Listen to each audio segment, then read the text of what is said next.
Hi, this is Alan Ting, energy expert and founder of Instant Energy Method. And this is a very special interview that we have with an amazing guy, Udo Erasmus. He is a PhD. He's also been on Tony Robbins' event several times. He's the author of Fat That Heals, Fat That Kills, and he's been over 2,000 media presence and appeared at US, Canada, Europe, Asia, Africa, and Australia. So very welcome to have Udo's. Glad to be on. Udo, I know you're the father of organic, unrefined flax oil. Love to hear your thoughts about health and wholeness. I use health and wholeness in two different ways. Health usually applies to physical health, the way we use it in our society. So health is about physical health. And health is the result of living with your body in line with nature. That's the physical part. So that's the way I address health. Wholeness is a whole different story. Wholeness is a feeling. You could have cancer and still feel whole, because wholeness is a feeling embedded in the energy of life. And when you bring your awareness in touch with that feeling, then you feel whole. You also feel peace. You also feel taken care of. You also feel simple. You also feel wise. You also feel free. So there's all the good stuff that we chase around in the world is actually embedded in our own nature. So we have to look not forward, outward toward, but we have to look backward, inward to get in touch with it. And it's not something we create inside. It's something we just discover inside because it's already there and it has always been there.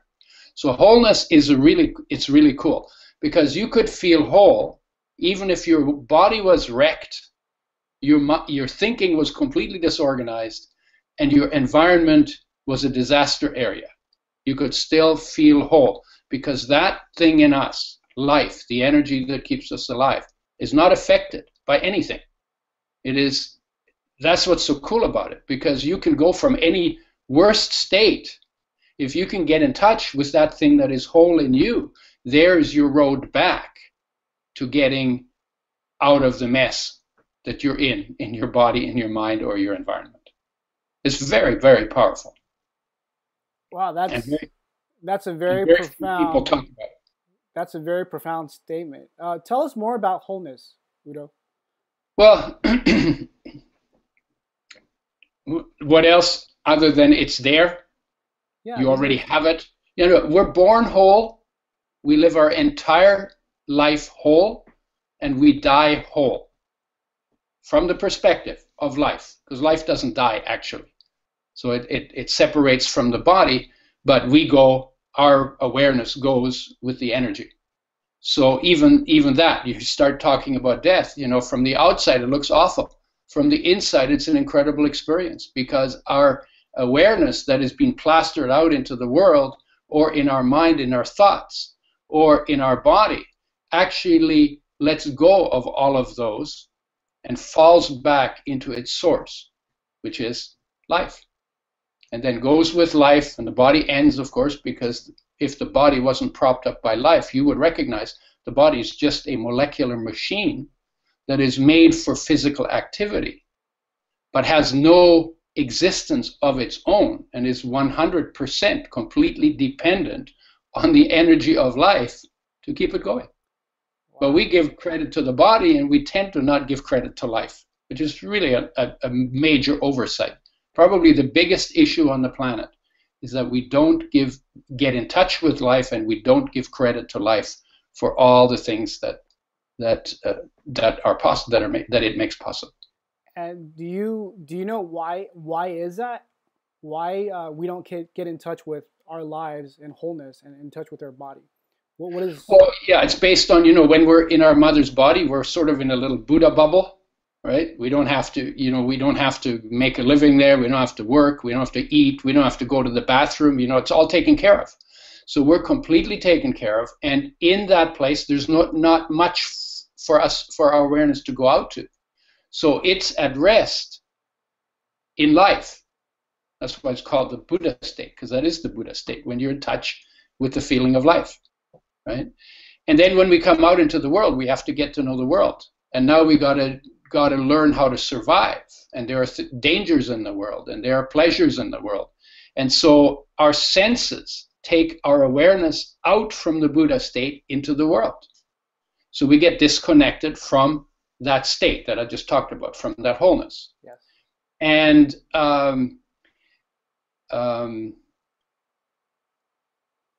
in order to get back, because the tendency of our senses is always to take us out, we would have to do some kind of deliberate practice to bring our awareness back home inside, to reconnect. And that's so I think the reason why people are not doing that is going out through our senses is automatic. Going back inside has to be deliberate. And we're not that good at deliberate. We sort of drift through the world until we die, do this and try that, and, mess around with this. And, so we tend not to live very deliberately. Right. And TV and media and all these outside distractions definitely doesn't help with that either. Well, yeah, but you know what? You can be in a monastery and you still find distractions. Even if you got nothing but the walls of your monastery to look at, or the leaves flapping in the breeze outside, or your dream that, oh my God, here I am in the monastery celibate, wouldn't it be nice to have a woman? Whatever it is, we create the distractions. So whether we have more distractions or less distractions doesn't make a difference. You only need one distraction to get disconnected, right? We have lots of distractions. We certainly do. I think what actually is the impetus for people to come back to themselves is that no matter how well your life is going or how awful your life is going, there's something in the core of your being. It's kind of centered in the chest that aches. Some people call it the thirst of the heart to feel fulfilled. And we don't like that feeling, so we distract ourselves from it. And until we acknowledge that feeling, we can't start the journey home, because that's where it starts. I have a need to feel whole. I have a need to feel complete. And when I acknowledge that thirst, it's like having a pain in your knee. That's what inspires you to go to the doctor, right? Yes. Well, if you have a pain in your heart, that inspires you to look for what it is that you can do in order to deal with that pain and get you back home into the wholeness that is your true nature. Yes. And what you describe is most people don't know is called the hero's journey. If you look at popular movies, from Avatar, from Gladiator, it's really about journeying back to the heart, really journeying back to the self, trying to find self, whose one character is really about. Right? Yeah, I know the hero's journey. Yes. Joseph Campbell and the hero's journey. Yes. Yeah, and the hero's journey, really is the hero's journey is not conquering Mount Everest. The hero is finding your heart again. Yes. That's the real hero's journey. Yes. But we have so much pain carrying around in our heart. We have a tendency to push back. You're like, yeah, I'll deal with it later. I'll deal with it later. And then one day it fosters into cancer, it fosters into diseases. Our life falls apart. Yeah, and the pain is, that we push away because we don't like it is actually, I tell people that ache in your heart is the greatest gift you've been given other than being alive. Because without that pain, you would drift and you would never find your way home. Because of that pain, if you're willing to sit in it and willing to accept it and willing to accept that it's real and that it means something, and if you can accept it as a gift and reframe it for yourself, then you can actually find your way back home. Udo, can you say that last part again, or the first part of that segment again? Because that is so important that people don't understand about pain. Which part was that? Oh, I want to make sure our audience get this about the pain that we're going through instead of pushing it away. Well, we don't like pain, but pain is a gift. It's a huge gift. Pain is what lets you know you're off track and you need to make changes. And whether that's mental pain or physical pain or environmental pain or emotional pain or pain in your heart, pain in your chest, from, we call it blues or loneliness or longing or restlessness or emptiness. There's a lot of words for it. That pain, I'd say to people, is the greatest gift you've been given other than being alive, because that is the gift that lets you know your heart needs attention. You need to do something about giving attention to your heart, because right behind that, even that far behind it, is the joy of feeling fulfilled. So Udo, tell us about your struggle into finding wholeness and health, because I'm sure, when we talked about the hero's journey, I'm sure you have your own version of the hero's journey. Everybody does, because everybody's life is a hero's journey. It's funny when you talk about struggle. I don't feel like I'm in a big struggle these days, but definitely I didn't always feel whole. In fact, I was born in a war in Europe. I was 2 when the war ended. And for most of my life, I think I've suffered from PTSD. I was terrified, I was fearful, I was shy, I was withdrawn. I loved books because they were safe, and sometimes I would think I had a lot of courage, but then I realized that I only had a lot of courage when I felt safe. That's not exactly courage, right? And for very early in my life, I started feeling an ache in my heart, and I had no idea what it was. This was before Maharishi and the Beatles and meditation and all of that. I had no idea what it was. It was not a conversation. And people would say to me when I talk about it, they say, don't think about it. It'll just drive you crazy. Just get a job. Just get good marks. Just get married. Just have kids. And I did all those things. And none of those things I did. And they were great. I had a great wife. I had great kids. I had good jobs. I got good marks. And somehow none of those things did anything for the ache in my heart. And finally, I was 30 years old. I said to somebody, and I was touching my chest when I said it. I said, I know that there's a perfection within me. I know I'm not connected to it. I need to find someone who can show me a step. It was very clear. I was amazed that I was that clear. I'd never ever said that to anybody. Wow. And the next day I heard about someone who, when I went to see him, said, the peace you search for in the world is within you, and I can reveal you that peace. And now I had another dilemma. I was 30. This guy was a kid. He was 14 years old, right? And I said, what's a 14-year-old going to teach me? I've been around, right? Right.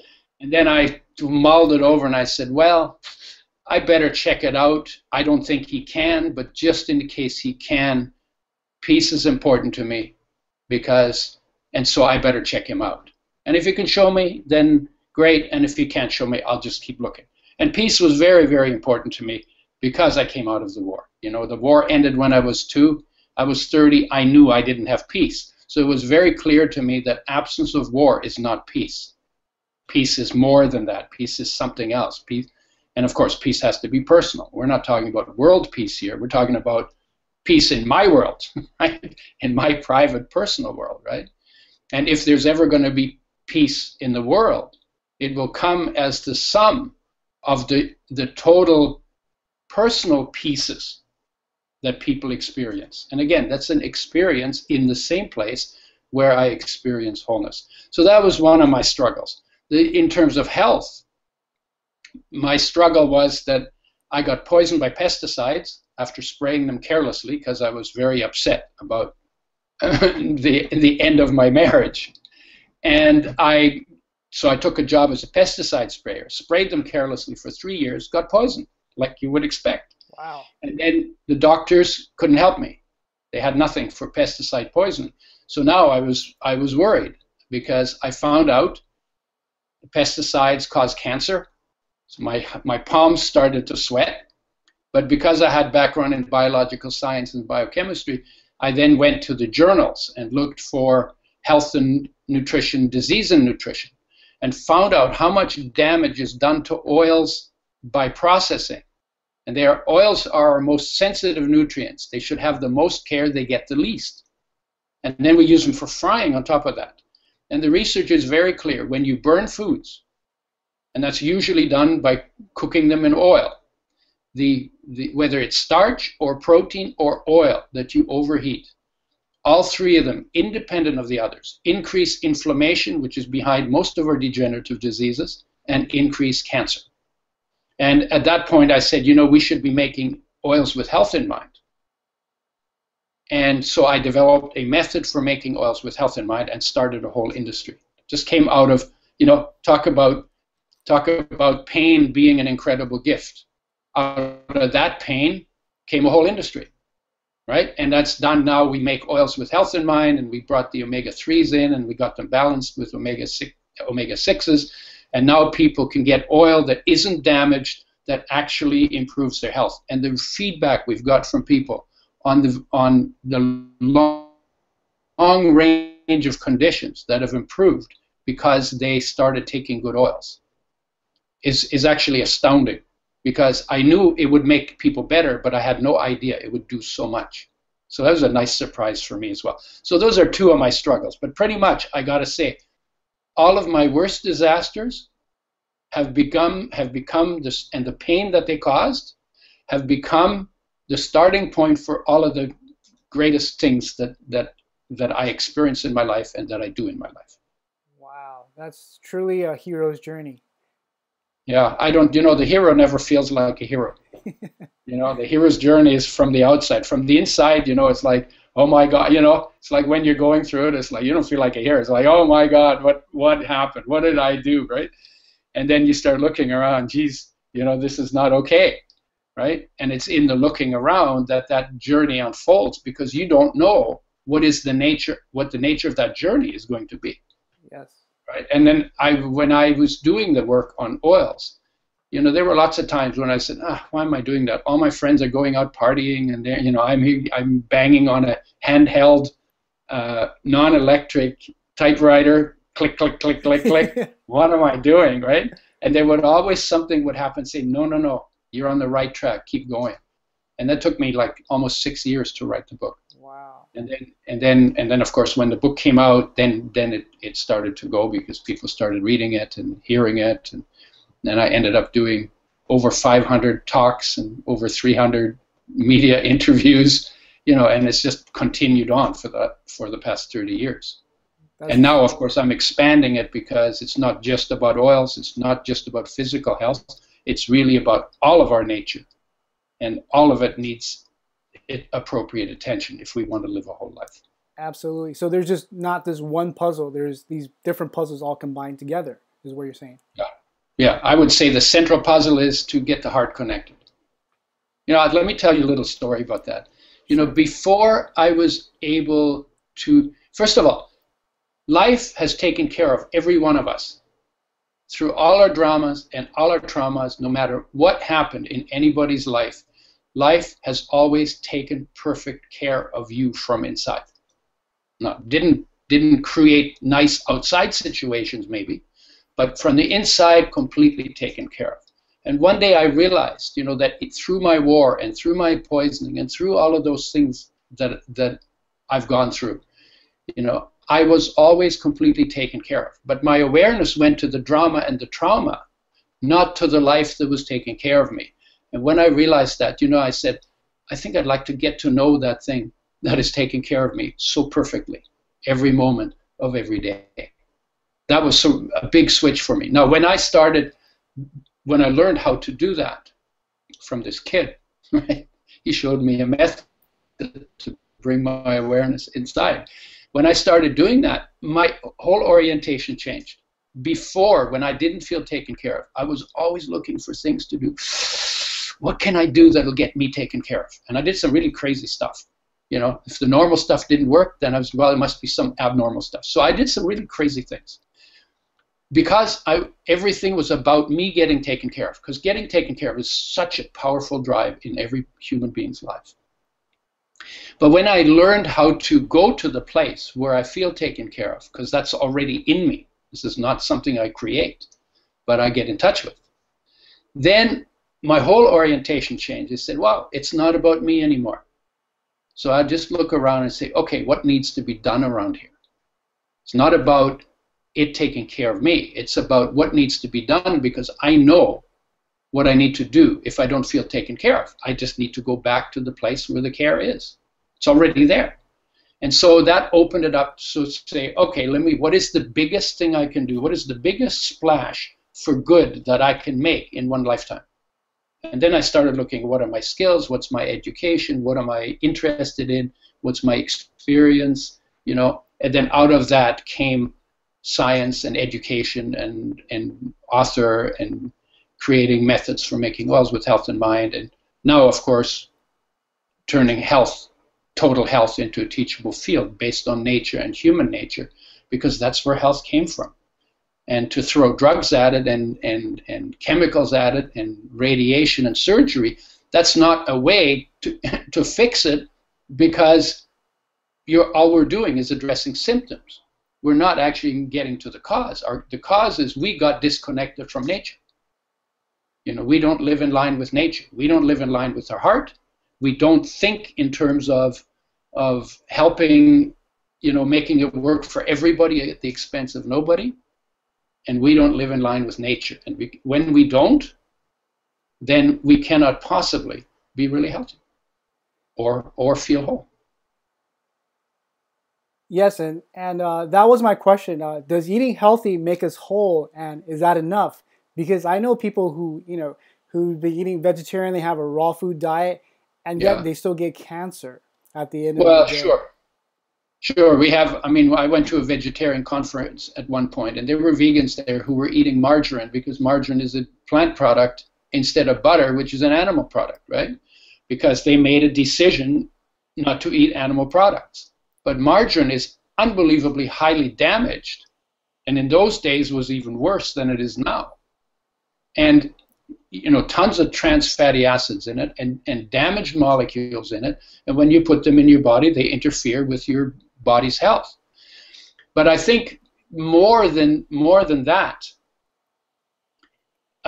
physical health, you know, I ask people sometimes, and I see it all the time, why is it there's so much information about physical health around? It's everywhere. And all of us know a lot more about physical health than we actually put into practice. And so my question is, well, why is that? We know what to do to have a better body, and we worship the body, so we think it's really important, but we don't put it into practice. And my answer to it is, you know, if your life is amazing and you're inspired and you just can't get enough of it because you feel so good, then you will do what you need to do to take care of your body, because you want to extend that joy for as long as you can. But if you're depressed and life isn't going well and your thoughts are negative and you feel stupid and, you know, and you feel like crap, you know, why would you want to take care of your body? So the issue is there's more. So taking care of the body is not difficult. I mean, it takes time and it takes some effort, but it's not complicated. The harder part is to get inspired about being alive. Because when you're inspired about being alive, then it doesn't seem like effort to do what you need to do to get your body in line with nature. So it's huge. Inspiration, honestly, to me, inspiration about being alive, it's the same feeling again, wholeness, right? Inspiration is nutrient one. Good. Tell us more about essential fatty acid, and because, you know, not fat. So does that mean that not all fat is bad? Because you talked about margarine, and I know that's one molecule from being plastic, if I remember correctly. So tell us more about why essential fatty acid is, you know, is not all that bad. Because, you know, for Americans, a lot of us thinking like, oh, fat is just bad. Like, yeah. It's crazy. People think eat fat, get fat. Yes. Nice logic, simple logic. Not true. Never been true. Never been true. Most overweight comes from carbohydrates. And the reason for it is carbohydrates turn into sugar. When you eat more sugar than you burn, your body has to do something with it because it's toxic. You can actually go into a coma from high blood sugar. So the body is forced to turn the extra sugar into fat. So if you eat more carbs than you burn, you will wear the rest. You will get fat on them. That's the biggest issue. The second is inflammation, and then you get water retention, and omega-3s will help you with both. Because if you use omega-3s and 6s as your main fuel, or use fat as your main fuel, but make sure you get omega-3s and 6s, they increase fat burning. They turn on fat burning, actually. They increase metabolic rate and energy levels. Athletes have 40 to 60% increased stamina. They suppress appetite. You know, whereas carbohydrates, your blood sugar goes up and down, you get cravings, then you overeat. They're addicting, right? So carbs have always been the fat producer, and good oils actually make you slimmer because they turn on fat burning, they turn off fat production. But you have to make a choice between the two. If you just dump good oils on carbs, you're still going to get fat. You have to, instead of using carbs as your main fuel, use good oils as your main fuel. And you use about 2, 3, 4 tablespoons a day, or a tablespoon per 50 pounds of body weight per day. Okay. And then get your carbs from green vegetables. You know, my diet looks greens, good oils, and protein, because you get essential nutrients from all those. There are no essential carbs. Carbs are the least important food on the planet. And the way we use them, they're literally wrecking our health. Wow. Right? So now, so one is fats don't make you fat. The second thing is we were told that oils, or that fats are bad, so we should avoid them. Eat more carbs, eat less fats, is what the food pyramid said. That happened in the 1970s. And again, in 25 years after that, overweight went from 25 to 65% of the population. Whoa. So we put this into practice. Yeah. We got bad results, but nobody questioned the pyramid. Huh. I did a new food pyramid on my website. It's on my website that people can look it up. And I have greens on the bottom. Then I have good oils and protein on the second level. Then I have, what's on the top is white foods and burnt foods. You know, the processed foods and the burnt foods. And you can eat a lot of fat and never get fat if it's the right kind of fat, if it's not damaged, so you don't get water retention from inflammation, and if you lower your carbs. Never eat more than you burn, because if you don't burn them, you're going to wear them. And what was wrong with the food pyramid, putting the fats on top of which they said you should eat the least, what was wrong with that is they didn't distinguish between good and bad fats. You know, good fats are good and bad fats are bad. So you should eat less bad fats, but you should eat more good fats, because the good fats, omega-3s, 99.9% of the population does not get enough omega-3s for optimum health. And the research actually says when you increase omega-3s in the diet, provided they're not damaged and don't contain toxins, you can improve virtually every major degenerative disease of our time. Wow. This is the single most widespread essential nutrient deficiency. Omega-6s we get from oils, but the oils are partially damaged, so there's toxicity from those. So when I developed a method for making oils with health in mind, that's really my claim to fame. I developed a method for doing that. Okay. And then developed flax oil. That was the first oil I made. And then I became omega-6 deficient on flax oil because it doesn't have enough omega-6s. And then I made a blend where I balanced everything. And so I made it for two reasons. One is because to bring in the omega-3s that are missing, and the second is because to get omega-6s without toxicity. And literally, the range of benefits, all of the cardiovascular risk factors can improve. Inflammation goes down. Omega-3s do an enormous amount of stuff. Even the body makes antioxidants out of omega-3s. Wow. And very powerful anti-inflammatories out of omega-3s. And so, so the whole idea of fats being bad is completely crazy. It is completely crazy. It is stupid, and it is actually destructive to our health. So good fats are good, bad fats are bad. Make sure you know the difference, and then bring in and optimize the good ones and leave out the bad ones. By the way, that's why I called the book Fats That Heal, Fats That Kill, because I wanted to make the point right in the title that there are two completely opposite stories about fats, and it's important to understand that. Very cool. So talk about omega-3 and omega-6, and especially when you say omega-3, people think about, hey, we can get that from fish and salmon. Yeah. But as you know, most salmon nowadays, they're farmed. They have a lot of toxin in there. So tell us more about that. Well, there are two. Yeah, if you look at oils, you got to look at two things. One is food, and one is supplement. You know, when we do that, we know that about food, right? You don't just take a vitamin mineral pill. You know, if somebody came to you and said, Alan, I've just learned about vitamin mineral pills, and I am so excited. I am not going to eat food anymore. I'm just going to pop these pills. What would you tell them? You're nuts, right? Supplement is supposed to supplement food. It's not supposed to replace food, right? That's what you would. So you tell them something like that, yes, right? Absolutely. Yeah. So we understand. You eat your food. You eat the best food you can, and then just in case it's not as good as it should be, you can supplement the food with some minerals and vitamins. Okay, so that's how that system works. What about oils?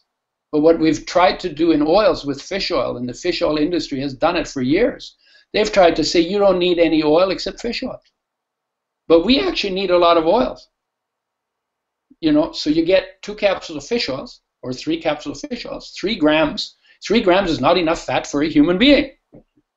You know, maybe 20 grams, 30 grams, 50 grams. Wow. That's about what we need.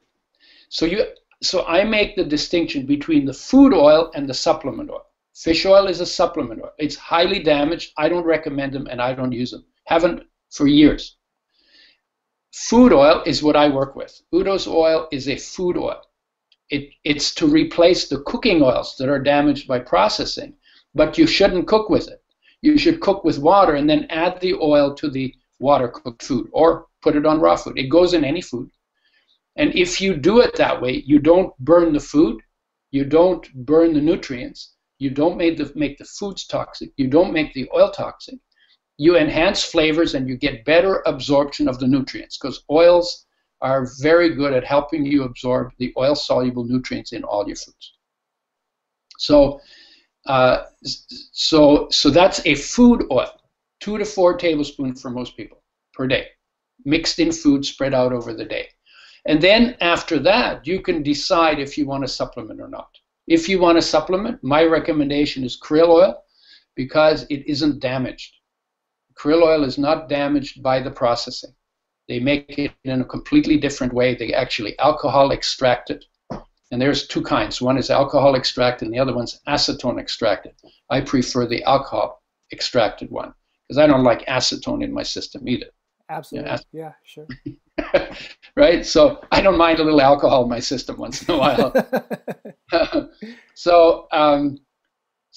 That's the way I would say. It's like Udo's oil is food oil foundation, and then krill oil is the supplement.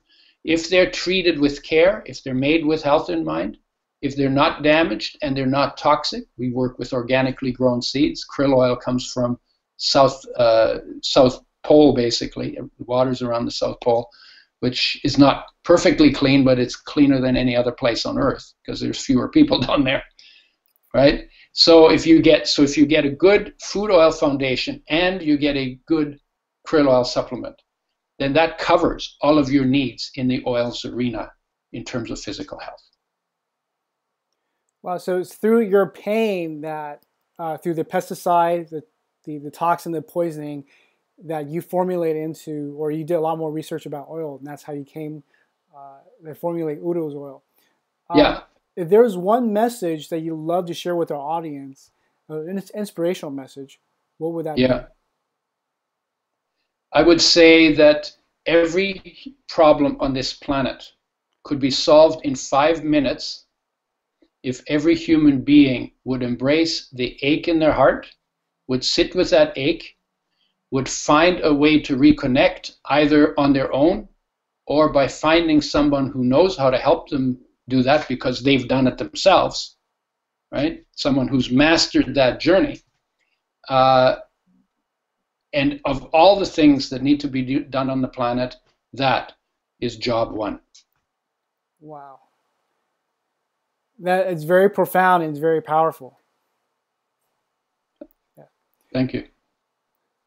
Great. We really appreciate your time sharing with us all these information and all your wisdom with us today. If people were to find you to get more newsletter or videos, how will they do you have a website to go to? Yeah, I have a website. It's at the bottom of the screen, udoerasmus.com. That's mostly about physical health. All this other stuff I'm doing, I haven't really locked it in. I'm just ready to put up some YouTube videos on topics more like what we're talking about, but that's what I'm going to be spending the next 30 years doing, along with the health. I really want to talk about the big picture. This is a beautiful planet, and we're messing it up big time, and we don't have to. We mess it up because we're messed up, and we're messed up because we've lost our heart, we've lost our connection to our own life. And so that, I think, is where the most emphasis needs to go, because everything else will become much easier when that's in place. Yes, so, and I love to support your mission as well. This is truly amazing. It's truly an honor meeting you. Well, that's because it's your mission too. Yes, for sure. I know that about you. Thank you. Thank you. So for more information about high performance and energy and really what we can do to our planet, enter your information at instantenergymethod.com. Again, instantenergymethod.com for news update and videos and our blogs. And until then, live your dreams, love unconditionally, journey with your heart by spreading love and joy. To the light within you, to the light within me. Namaste. Namaste.